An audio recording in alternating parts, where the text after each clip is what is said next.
Nairobi City Water. Okay, so then how do you then speak to the residents of Murang'a who may feel disenfranchised by this huge investment that was made at the time by the central government? We now have devolution, and there's this water that's going essentially to 2 other counties. Yes. And Murang'a is not the only county that is experiencing this. So, you know, what is the overall policy of the ministry to make sure that residents of counties that have this resource don't feel disenfranchised as it's moving, you know, out and away from their county? Thank you very much. Some would say that Mwangi Wairia is justified in the statements he's making, is he? Thank you very much. I don't think that position is correct, because even after we have a number of projects, water projects, and which are ongoing, and they are within Murang'a or around Murang'a. That is the most suitable site for water supply to the city of Nairobi, our capital city.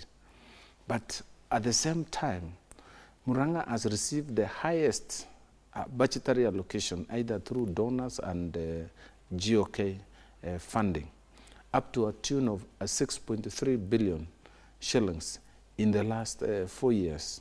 We have Murang'a Bulk, which feeds the current capital headquarters of Murang'a, developed at the cost of 800 million shillings. We have 92% water coverage in Murang'a town, within the Murang'a town, and 62% coverage, overall coverage within the county. This is one of the highest water, water. So what you're saying is Murang'a County has already been sorted out to ensure that their residents are getting water. Yes, despite we have a the number. fact that Ndakaini is giving water to Nairobi and Kajiado? Yes, we have a number of projects, more than many other counties, that are going on in Murang'a. And even when you listen to my presentation yesterday, we have a number of projects that are happening in Murang'a area, Katanga area. We have 5, right now we have water 5 water companies, water service providers. Each company has an average of 13 to 15,000 connections. Okay, all right. We'll talk a little bit more about that. But right here tonight, we would like to give you some news just in, and that is the arrival of the U.S. First Lady, Melania Trump. She touched down at about 8 o'clock, that's about an hour and a half ago, for a one-day visit of the country. This is part of her 4-nation first solo trip around outside the U.S. And she arrived at about 8 o'clock. We understand she will be meeting the First Lady Margaret Kenyatta tomorrow before visiting a children's home. She's, of course, here to promote matters of early childhood education. She'll be speaking on matters of conservation and the fight against HIV. That news just in. U.S. First Lady Melania Trump just arrived in the country at about 8 o'clock. She's scheduled to meet her counterpart, the Kenya First Lady, Margaret Kenyatta, tomorrow, visit a children's home. She's here for just a day as part of her 4-nation solo African tour. She's best known in the U.S. for her Be Best campaign. Let's carry on with our conversation here regarding the water wars between the 2 counties. You're talking about quite a bit of investment that's happened in Murang'a County, but I want us to hear now from the Murang'a governor. He spoke to Asha Mwilu, my colleague, in that story we aired a little earlier. This is what he had to say. He's making some very direct accusations, which I'd like you to respond to, Bwana CS. Let's listen to Governor Mwangi Wairia. Mwasco, as we speak, they are thieves. They are stealing, they are collecting money irregularly from members of public. And they are being protected by the minister to do that and the PS. And that is now the fallacy. That's a big question. Unless they are compromised, because I know some of these water companies, because they're not accountable, they have resources, public resources, which they are sharing with the people. Unless they are compromising the minister and the PS. And the way they are using police, I can tell you there's compromise. Your response? Thank you very much. I don't think that is true, because my first responsibility is to ensure Kenyans have access to reliable water supply. And when this supply is at risk, it touches on my responsibility. And when I saw several interference by the county government on the management and the provision of water in Murang'a, it touched on my responsibility. And I'm taking this position because we have 88 water service providers in Kenya who are licensed by Water Service Regulatory Board, and before they are licensed, they comply with a certain score sheet which is tested and checked every year, which includes customer care, tariff management, and reliable water supply, quality water supply, and ensure that even customer care, where there's a burst, where there's a sewer breakdown or a pipe burst, they're able to respond. Murang'a Water and Muasco is now almost 14, 15 years old. They have been running and they have been able to achieve the highest coverage in Murang'a of 92%. And they are assisting the national government to increase the coverage to arrive at our vision. Bonasis, let me ask you this. We saw not too long ago the residents of Turkana County, over the oil that is found, has been discovered in Turkana County, saying, we want a share of this. Oil is as much a natural resource as is water. And in fact, so heavy were their protests that they blocked the roads and blocked any transportation of the oil. Talo had to close operations for a while. They got their wish granted.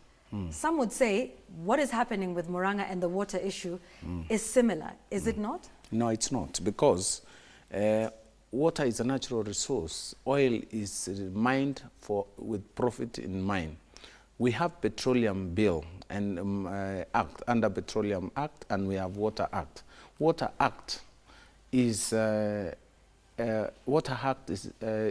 way we manage it. The Water Act, water first is a right, just like food, oxygen, and even food. And therefore, if we deny and we start pricing water, it also means that we have turbines in what do you call them? In Marsabit. In Marsabit, yes. Which are turning the turbines to generate power. Okay. And soon then we will have Marsabit asking for the, or invoicing Kenya Power for the wind that is used to generate power. Okay. So I would really wish to advise Kenyans that water is a natural resource.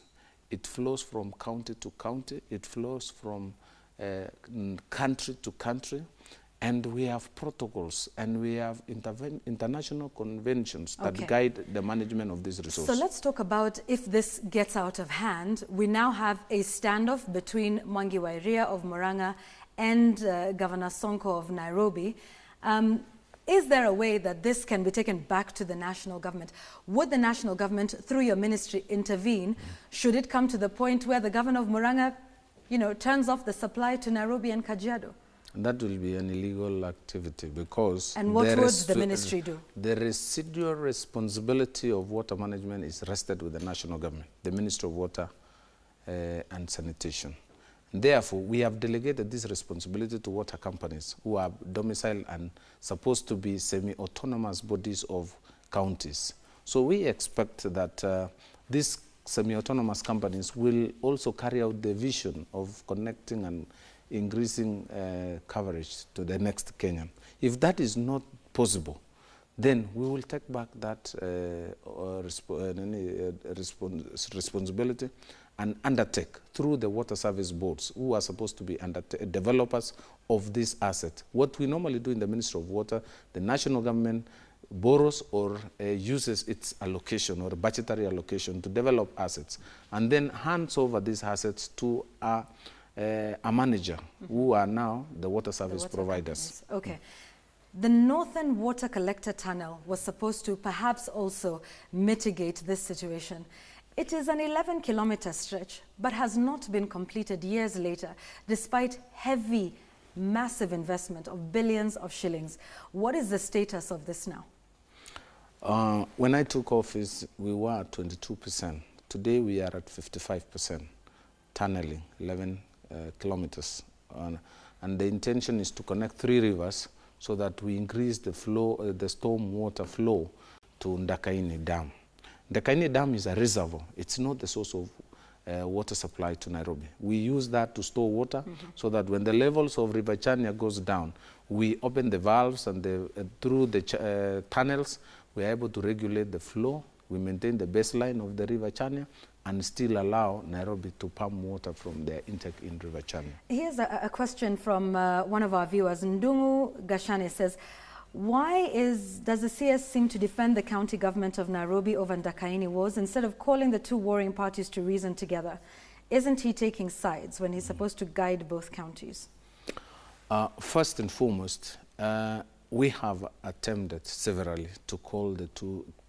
First, it was an issue, an argument or a complaint by the governor of Murang'a about the management of Muasco. Okay. Then when we approached or we asked to deal with that matter, it shifted to the Ndakaini Dam around 3 days ago.